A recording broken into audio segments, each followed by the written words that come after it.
प्रजापतेन त्वयते तान्यन्य विश्वजतानि परिता बभूव यत्तमस्ते जुहूमस्तान्निस्तो वन्यश्याम पत्योरईराम। বেদ বলছে আমি সমস্ত রাজা প্রজাদের আমি হচ্ছি রাজা একমাত্র, যিনি तमाम জিনিসকে সৃষ্টি করেছেন তিনি বলছেন আমি সমস্ত রাজা প্রজাদের সমস্ত রাজা প্রজাদের আমি হচ্ছে একমাত্র রাজা। আর তোমরা যদি আমি রব্বুল আলামিনের শুকরিয়া আদায় করতে শুরু করে দাও, কোনদিন তোমরা আমি রব্বুল আলামিনের শুকরিয়া আদায় করে কোনদিন শেষ করতে পারবে না। সুতরাং এগুলো হচ্ছে আল্লাহ পাকের নিদর্শন, দেখার পরে আল্লাহ বলছেন কোনদিন তোমরা আমার শুকরিয়া আদায় করে শেষ করতে পারবে না। তবে এগুলো জিনিস দেখার একটা মানুষ কোনদিন নাস্তিক মুরতাদ একটা মানুষ হতে পারে না। এই যে আমরা এখন পর্যন্ত আল্লাহ পাকের নিদর্শনগুলো দেখলাম, দেখার পর এগুলো জিনিস দেখার পর একটা মানুষ নাস্তিক হতে পারে? বলে এই যে একটা জিভা, এই যে জিভার একটা গুণ, এই যে জিভাটা ধরে এই ধরলাম আলহামদুলিল্লাহ, কথা বুঝে আসা হয় না? তাহলে জিভার কতটা দাম। আচ্ছা, এগুলো জিনিস দেখার পর একটা মানুষ নাস্তিক হতে কোনোদিন পারে না। তবুও মাঝে মাঝে এগুলো ফুটে উঠে। যেমন কিছুদিন আগে বাংলাদেশে একটা নাস্তিক বের হয়েছিল, আসাদুর একটা বের হয়েছিল। তবে আমার পশ্চিম বাংলার মাটির মুর্শিদাবাদের আমাদের খুব অত্যন্ত স্নেহের অত্যন্ত কলিজার স্পন্দন আমাদের দাদা রহুল হোসেন সাহেব, তিনি তাকে দাঁত ভাঙ্গা ঠিক আসল জবাবটা দিয়েছিলেন। কাকে বলে নাস্তিক, কাকে বলে মুরতাদ হওয়া। সুতরাং নাস্তিক মুরতাদ কেউ কোনোদিন হতে পারে না। এগুলো মাঝে মাঝে আমাদের পশ্চিমবঙ্গে ভাইরাল হয়ে উঠে আসে। কেন যে তা আমিও বুঝে আসে না, আমারও বুঝে আসে। এখন এই যে রাম মন্দিরকে যেতে যেতে বাবরি মসজিদ তারা কেড়ে নিল, চলে গেল, রাম মন্দির বানিয়ে ফেলবে। এখন তারা লেগে পড়েছে আমাদের মালদার আদিনা মসজিদে নাকি তাদের শিবলিঙ্গ বের হতে হতে নাকি লিঙ্গ বের হতে হতে আদিনা মসজিদে এসে ধরা পড়ছে। এটা কোনো কথা হইল? লিঙ্গ মানুষের বের হতে হতে এত দূর চলে আসবে, আর লিঙ্গর সামনে কেউ মাথা নত করতে পারে এমনটা কি হতে পারে না? কেউ লিঙ্গর পূজা করবে এমনটা কি আপনার ধারণা হতে পারে? কোনোদিন না। বেদ বলছে কার পূজা পাঠ করতে হবে। বেদ বলছে কি ও তম্যং বেদং গণা পিতরাস্তে পাস্তে তস্मै নমঃ। নমঃ পূজা পাঠ একমাত্র একজনের হবে, যিনি মাথা জ্ঞান বুদ্ধি বিবেক বিবেচনা দান করেছেন। শুধুমাত্র তার সামনে নমঃ হবে, তারই সামনে মাথাটা নত হবে, তাছাড়া দ্বিতীয় আর কেউ নেই। বেদ বলছে আরো সৃষ্টি স্থিতি বিনাশনং শক্তিভূতে সনাতনী গুণশ্বরয়ে গুণময়ে নারায়ণী নমোস্তুতে। যিনি আকাশ জমিন সূর্য চন্দ্র নক্ষত্র ভূমণ্ডল নবমণ্ডল মঙ্গল বুধ বৃহস্পতি শুক্র শনি নক্ষত্র পৃথিবী तमाम জগৎকে যে মহান শক্তি আল্লাহ পাক তিনি সৃষ্টি করেছেন, শুধুমাত্র তারই সামনে মাথাটা নত হবে, তারই পূজা পাঠ হবে, তাছাড়া দ্বিতীয় আর কেউ নেই। তবে এরা যারা আমাদের মসজিদ দখল করে নিচ্ছে, আমাদের মাঝে মাঝে হুঙ্কার দিচ্ছে, এরা ভাষাটা পায় কোথা থেকে? কেন আমাদের কিছু অবদান নেই গো? মুসলমানদেরকে কিছু অবদান নেই? যখন ব্রিটিশরা এই আমার ভারতবর্ষে যখন তারা রাজত্ব করতেছিল, প্রায় 2 বছর ধরে তারা রাজত্ব করেছে।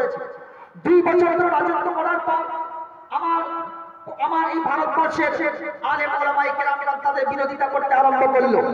সর্বপ্রথম যারা বিরোধিতা করেছে তারা হচ্ছে সর্বপ্রথম বিরোধিতা এর আন্দোলন করে দেওয়ার সর্বপ্রথম নাম ছিল এই আলেম ওলামায়ে কেরামদের। ইতিহাস আজ পর্যন্ত সাক্ষী। ওই আশফাকুল্লাহ খান সানাউল্লাহ অমৃতসরী নিজের জানকে কুরবান করে দিয়েছিলেন এই ভারতবর্ষকে আজাদ করে দেওয়ার জন্য। স্বাধীনতা আপনি মনে করেন ইতিহাস আজ পর্যন্ত সাক্ষী। 1947 সালের 13ই ডিসেম্বরে যখন 40,000 আলেম ওলামায়ে কেরামগণকে চাঁদনী চক থেকে নিয়ে ওই দিল্লির খাইবার পর্যন্ত, চাঁদনী চক থেকে নিয়ে দিল্লির খাইবার পর্যন্ত এই কাফের বেঈমানেরা, এই কি বলছে ইহুদি খ্রিস্টানেরা তারা এই সমস্ত আলেম ওলামায়ে কেরামকে গাছে ঝুলিয়ে ঝুলিয়ে ফাঁসি দিয়েছিল। কেন? ইতিহাস ভুলে গেছে। ইতিহাস তারা ভুলে যাচ্ছে, আমাদেরকে তারা বের করে দেওয়ার জন্য অপরান্ত চেষ্টায় লেগে আছে। মুসলমান একটু জাগতে হবে, খালি ঘুমালে হবে না। ঘুমাতে এই জায়গায় আমরা আসিনি, দুনিয়ার মধ্যে ঘুমালে হবে না। ঘুমাবে না, এত ঘুমালে হয়? এই জায়গায় জালসা জুলুস হচ্ছে, এই জায়গা থেকে মানুষ ভেগে ভেগে চলে যায়, মানুষ ঘুমাচ্ছে, একটুখানি নসিহত জুলুস শুনবে। ইমানটা তাজা করতে হবে মুসলমান আজকে, আর বেশি দিন নেই। কাফের বেঈমানের আমাদের পিছনে লেগে পড়েছে। ইতিহাস একটু পরে উঠান, দেখেন কি বলছে ইতিহাস। লালকেল্লা কার, তাজমহল কার, ভুলভুলাইয়া কার, এই সমস্ত জিনিস তো মুসলমানদের অবদান। কোথায় নেই?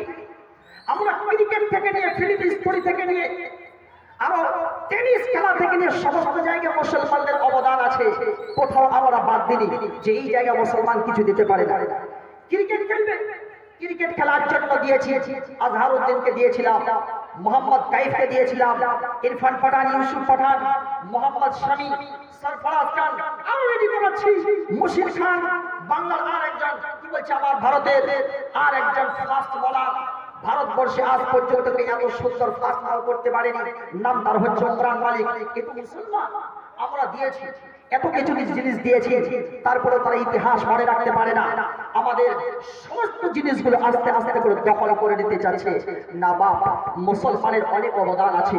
তারা বলছে এই দেশ থেকে চলে যেতে হবে, এত সহজ না। আমাদের যেগুলো অবদান আছে, এই সমস্ত অবদান ছেড়ে আমরা কোনোদিন ভুলে যেতে পারি না, আমরা কোনোদিন যাব না। এটা হচ্ছে মুসলমান। ও নবী, আমরা হলাম তোমার সেনা, ভয় করি না বুলেট বোমা। ও নবী, আমরা হলাম তোমার সেনা, ভয় করি না বুলেট বোমা। মরলেও মরব মোরা, ছাড়ব না ঈমান। জাগো জাগো রে বাংলার মুসলমান, জাগো জাগো রে বাংলার মুসলমান। ময়দানেতে প্রমাণ হবে, আর ময়দানেতে প্রমাণ হবে এ তোমার কেমন আছি মান। জাগো জাগো রে বাংলার মুসলমান, জাগো জাগো রে বাংলার মুসলমান। নারে তাকবীর। আমার বন্ধুগণ, ইসলামের একটা সৌন্দর্য আছে, ইসলামের একটা সৌন্দর্যের কথা আমি আপনার সামনে প্রকাশ করতে চাই। একটুখানি লক্ষ্য করেন আমার দিকে। বিশ্বনবী মুহাম্মদুর রাসূলুল্লাহ তিনি বসে আছেন, এমন সময় একটা ইহুদির লাশ চলে যাচ্ছে।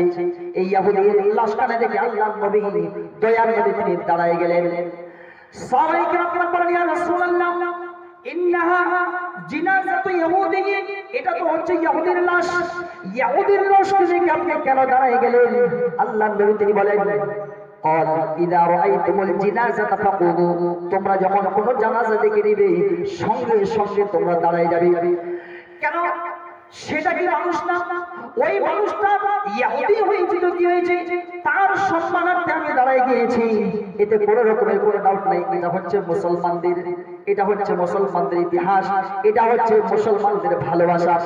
আমার বাংলাদেশের একজন ম্যাডাম, ঋতুকুণ্ড ম্যাডাম, ঋতুকুণ্ড ম্যাডাম ইসলামের কিছু ভালো ভালো জিনিসগুলো দেখার পরে আর বসে থাকতে পারে নাই। বসে না থাকতে পারার কারণটা হচ্ছে এটা, এই যে গেল করোনা ভাইরাস গেল, এই করোনা ভাইরাসের মধ্যে ঋতুকুণ্ড ম্যাডাম বলতেছে, আমি দেখতে পেলাম ইহুদি, খ্রিস্টান, মুসলমান সমস্ত ধর্মের মানুষদেরকে আমি দেখতে পেলাম, যখন কোনো ইহুদি, খ্রিস্টান বা হিন্দুদের মধ্যে কেউ যখন মারা যেত, তখন জিসিবি দিয়ে গর্ত খনন করে ধাক্কা দিয়ে তারপরে তাকে ওই গর্তের মধ্যে ফেলা হতো। কিন্তু আমি দেখতে পেলাম মুসলমানদের এত সুন্দর আচরণ। একটা মুসলমান যখন মারা যায়, সুন্দর করে সেই তার লাশটাকে সুন্দর করে গোসল দিয়া, সুন্দর করে কাপড় পরাইয়া, মনে হচ্ছে জামাই আদরের মতো সুন্দর করে আদর দিয়ে দেয়। তারপরে সুন্দর করে আবার জানাজার জন্য সবাই দাঁড়ায় যায়, আস্তে আস্তে করে ঘাড়ে উঠায়া তারপরে আস্তে করে কবর পর্যন্ত রাখে। ঋতুকুণ্ড ম্যাডাম বলে, এই যদি হয় মুসলমানদের একটা মরা লাশের সঙ্গে এমন যদি সুন্দর আচরণ, সুন্দর ব্যবহার করতে পারে, তাহলে একটা জীবিত মানুষের সঙ্গে এই মুসলমানরা কেমন আচরণ করতে পারে? এত সুন্দর আচরণ, এত সুন্দর জিনিস দেখার পর ঋতুকুণ্ড ম্যাডাম আর বসে থাকতে পারলো না। না থাকতে পেরে সঙ্গে সঙ্গে তিনি কালিমা পড়লেন, লা ইলাহা